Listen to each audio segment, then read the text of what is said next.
Hello cooking lovers, బాగున్నారు కదా? Welcome to Padmavati gardening and cooking YouTube channel. ఈ వీడియోలో మీ ముందుకు కాలిఫ్లవర్ ఆవకాయతో వచ్చేసామండి. సో ఒక్కసారి ఇది వేడన్నల్లో నెయ్యి వేసుకుని తింటే మనకి సమ్మర్ డేస్ అనేది గుర్తొస్తూ ఉంటాయి. సో ఎక్కడ స్కిప్ చేయకుండా లాస్ట్ వరకు చూసి కామెంట్ చేయండి ఏ విధంగా వచ్చిందో. ఇంకా ఎలాంటి ఆలస్యం చేయకుండా మన వీడియోని అయితే స్టార్ట్ చేద్దాం. Let's start our video now.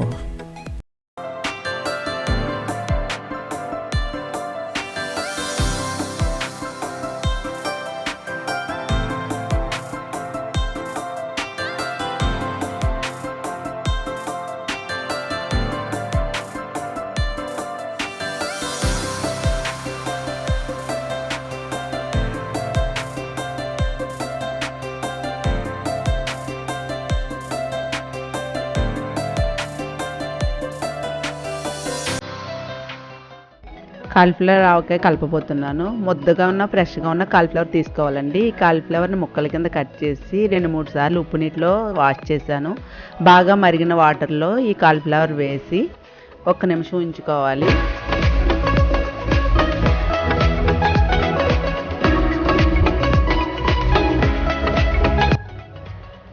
ఆవాలు, క్రిస్టల్ ఉప్పు ఎండబెట్టుకోవాలి. అలాగే ఈ కాలిఫ్లవర్ ముక్కలు వాటర్ అంతా తీసేసి క్లాత్ మీద వేసి ఎండలో ఆరబెట్టాలి. కాలిఫ్లవర్ని కొంచెం పెద్ద ముక్కల కింద కట్ చేయాలండి. ఈ కాలిఫ్లవర్, క్రిస్టల్ ఉప్పు, ఆవాలు కూడా ఎండబెట్టుకోవాలి. ఎండబెట్టిన తర్వాత ఈ విధంగా ఉన్నాయి.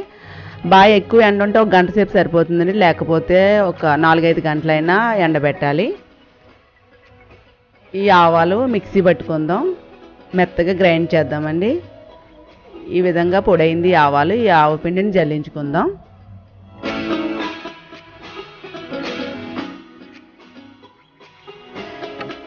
ఈ ఆవాలు, క్రిస్టల్ ఉప్పు కూడా ఎండబెట్టుకోవడం వల్ల మనకి పచ్చడి నిల్వ ఉంటుంది. అలాగే కాలిఫ్లవర్ కూడా బాగా ఎండబెట్టుకోవాలి. అసలు తడి లేకుండా ఎండబెట్టాలి. తడి ఉంటే మనకి పచ్చడి నిల్వ ఉండదండి, చలి వాసన వస్తుంది.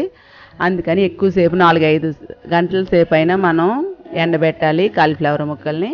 అలాగే క్రిస్టల్ ఉప్పు కూడా మిక్సీ పట్టుకుందాం. మిక్సీ పట్టిన తర్వాత ఈ ఉప్పును కూడా జల్లించుదాం.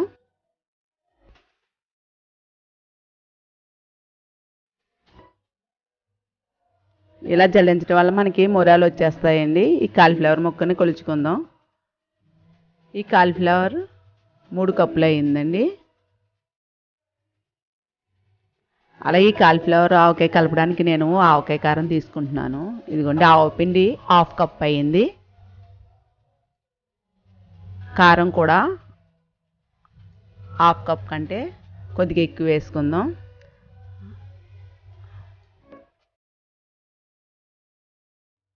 ఇది ఆవకాయ కారం అండి, ఘాటుగా ఉండదు. అందుకే నేను 1/2 కప్ వేసి మరలా కొద్దిగా వేస్తున్నాను. సాల్ట్ అయితే పావు కప్ కంటే కొద్దిగా ఎక్కువ వేస్తున్నాను. పొట్టు వలిచిన వెల్లుల్లి రేఖలు, 1 టీ స్పూన్ జీలకర్ర, 1 టీ స్పూన్ మెంతులు కూడా వేసి ఇవన్నీ బాగా మిక్స్ అయ్యేలా కలుపుకుందాం. బాగా కలిపిన తర్వాత ఇందులో ఆయిల్ వేద్దామండి. నేను నువ్వుల నూనె వాడుతున్నాను. నువ్వుల నూనె అయినా వేరుశనగ నూనె అయినా పచ్చడికి బాగుంటుందండి. మీ దగ్గర ఇవి 2 లేకపోతే సన్ఫ్లవర్ ఆయిల్తో అన్నా కలుపుకోవచ్చు. నేను ఈ నూనె కూడా 1/2 కప్ తీసుకుంటున్నాను. కొద్దిగా ఆయిల్ వేసి బాగా కలిపి ఎండబెట్టిన కాలిఫ్లవర్ ముక్కలు కూడా వేసి ఇవన్నీ బాగా పట్టేలా కలుపుకుందాం. కాలిఫ్లవర్ బాగా వడిలినట్టు ఉండాలండి, బాగా ఎండాలి. ఎండకపోతే పచ్చడి నిల్వ ఉండదు, తడి అసలు ఉండకూడదు. ఇవన్నీ బాగా కలిసే వరకు కలుపుకుందాం.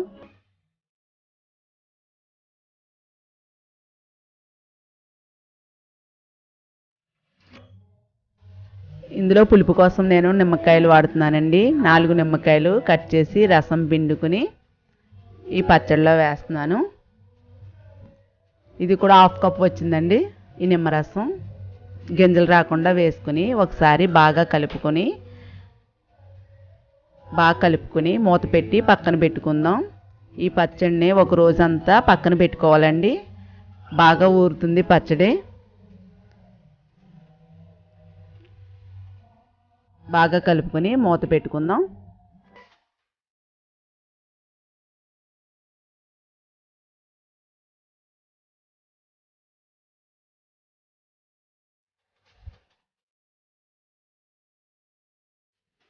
ఇదండి ఓ రోజున్నర ఊరింది బాగా. ఈ పచ్చడి ఇప్పుడు బాగా అడికి పైకి బాగా కలుపుకుని టేస్ట్ చూద్దాం.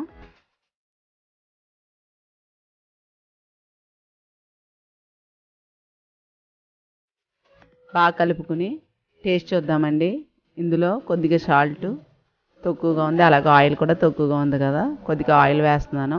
అలాగే కొంచెం సాల్ట్ కూడా వేసి బాగా కలుపుకుందాం.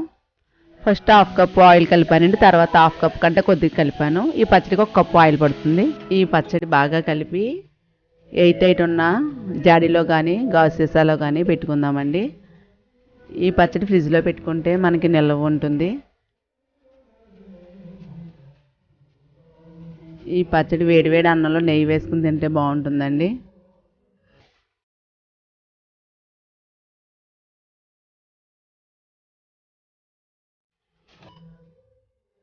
మీకు ఆయిల్ ఇంకా ఎక్కువ కావాలంటే ఇంకా కొద్దిగా ఆయిల్ కూడా యాడ్ చేసుకుని వేసుకుని ఎయిట్ జాడీలో పెట్టుకోండి. ఇప్పుడు కాలీఫ్లవర్ సీజన్ కాబట్టి కాలీఫ్లవర్ తీసుకుని మీరు కాలీఫ్లవర్ ఆవకాయ పెట్టి చూడండి. ఎలా వచ్చిందో నాకు కామెంట్ చేయండి. ఈ వీడియో నచ్చితే లైక్ చేయండి. మరిన్ని వీడియోల కోసం నా ఛానల్ సబ్స్క్రైబ్ చేయండి. బెల్ ఐకాన్ని యాక్టివేట్ చేయండి. నెక్స్ట్ వీడియోలో కలుసుకుందాం.